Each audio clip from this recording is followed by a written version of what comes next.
कैसे हो गया एक दैत्य अमर? क्या एक कबूतर अमर हो सकता है? कैसे एक नाग हो गया अमर?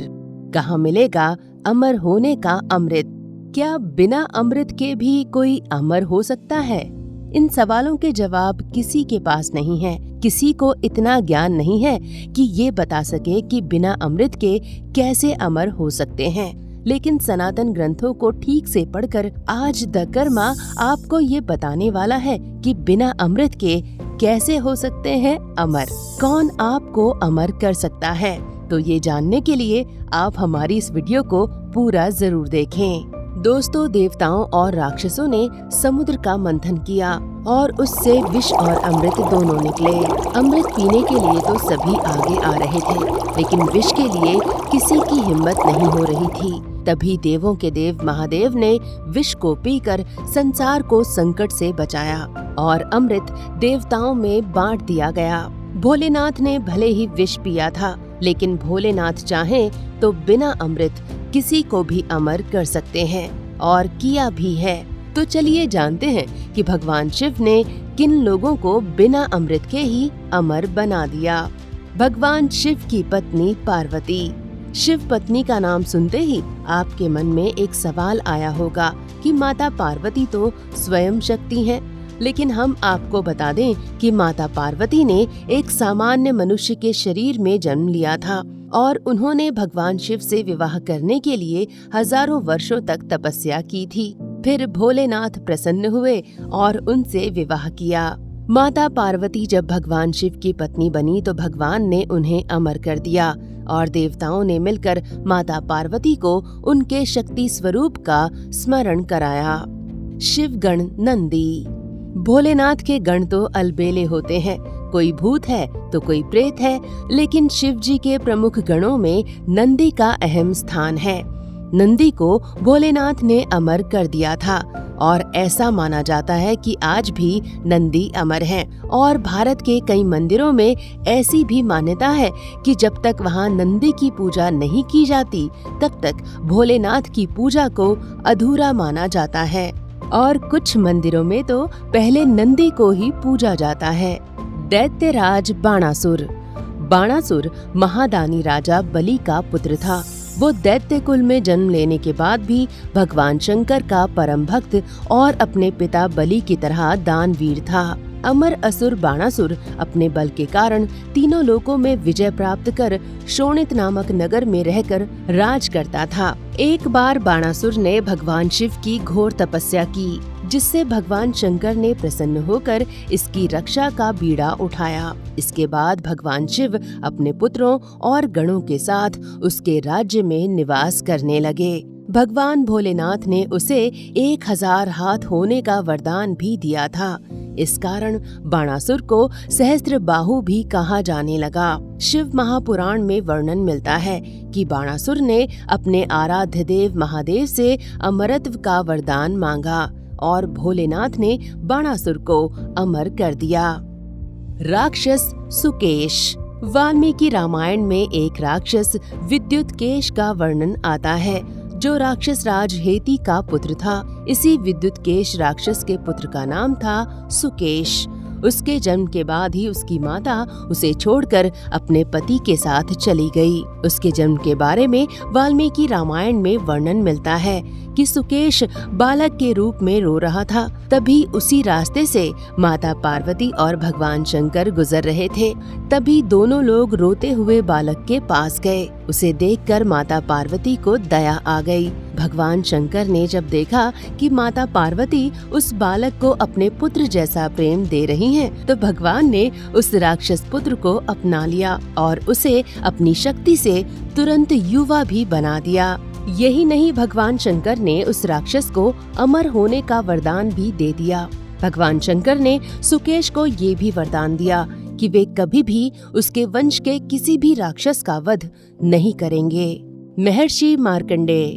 पद्म पुराण के अनुसार मृकंडु ऋषि ने अपनी पत्नी के साथ घोर तपस्या करके भगवान शिव को प्रसन्न किया और उनके वरदान से पुत्र रूप में मार्कंडेय को पाया।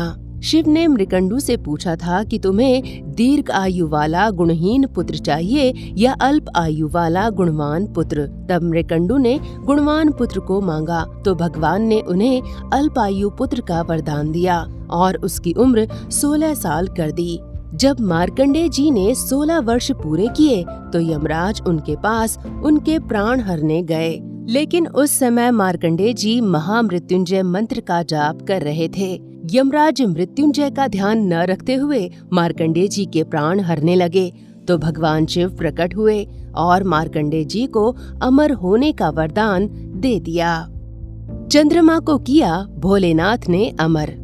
चंद्रमा को 2 ही जगह देखा जा सकता है, एक तो आसमान में और दूसरा आपके घर में लगी भगवान शिव की फोटो में।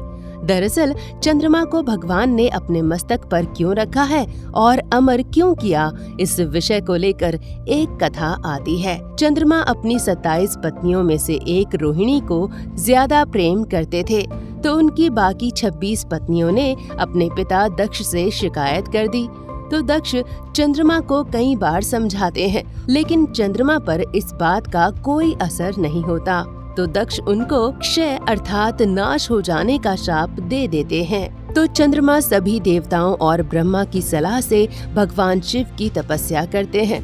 भोलेनाथ चंद्रमा को न केवल अमरत्व का वरदान देते हैं बल्कि अपने मस्तक पर ही स्थान दे देते हैं। इसलिए कहा जाता है कि चंद्रमा का घटना और बढ़ना दक्ष के शाप और शिव के वरदान के कारण होता है। कीर्ति मुख को कर दिया अमर। भगवान शिव की सेना में भूत, पिशाच, राक्षस, यक्ष और गण रहते हैं जो देखने में बड़े भयानक होते हैं।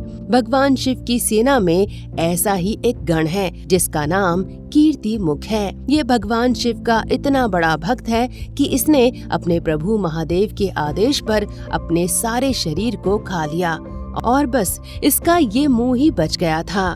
भगवान शिव भी अपने इस गण की भक्ति को देखकर प्रसन्न हो गए और उन्होंने इस भयानक सिर वाले पुरुष का नाम कीर्ति मुख रख दिया। भगवान शिव ने कीर्ति मुख को ये वरदान दिया कि आज से बिना तुम्हारी पूजा किए कोई भी मुझे नहीं पा सकता। भगवान शिव ने कीर्ति मुख को अपना पहरेदार बना लिया और ये भी वरदान दिया कि कोई भी दुष्ट तुम्हारी नजरों से नहीं बच पाएगा, वो तुम्हारे सामने आते ही भस्म हो जाएगा। ऐसा कहते हुए भगवान शिव ने उसे अमर कर दिया।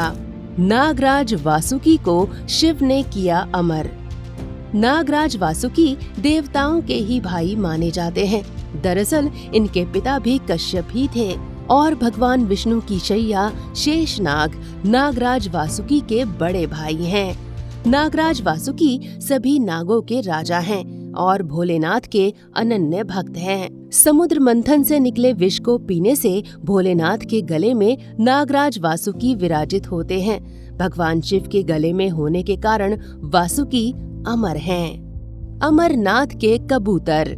एक कथा भारत के गांव शहरों में बहुत सुनी जाती है कि जब भगवान माता पार्वती को अमर कथा सुना रहे थे तो 2 कबूतरों ने भोलेनाथ के मुख से उस अमर कथा को सुन लिया और वे अमर हो गए। भगवान शिव ने उन दोनों कबूतरों को अमरत्व का वरदान देते हुए कहा कि तुम हमेशा इस गुफा में रहोगे। आज भी अमरनाथ में इन कबूतरों को देखना शुभ माना जाता है। तो दोस्तों, जैसा कि हमने आपको पहले ही बता दिया था कि अगर आप सच्चे मन से महादेव का ध्यान और जाप करेंगे तो आपको अमर होने के लिए समुद्र मंथन करके अमृत निकालने की जरूरत नहीं है। भोलेनाथ आपको बिना अमृत के भी अमर कर देंगे। तो अमरता पर बना हमारा ये वीडियो आपको जरूर पसंद आया होगा। इसे लाइक और शेयर जरूर करें और हाँ, हमारे चैनल को सब्सक्राइब करना ना भूलें। धन्यवाद।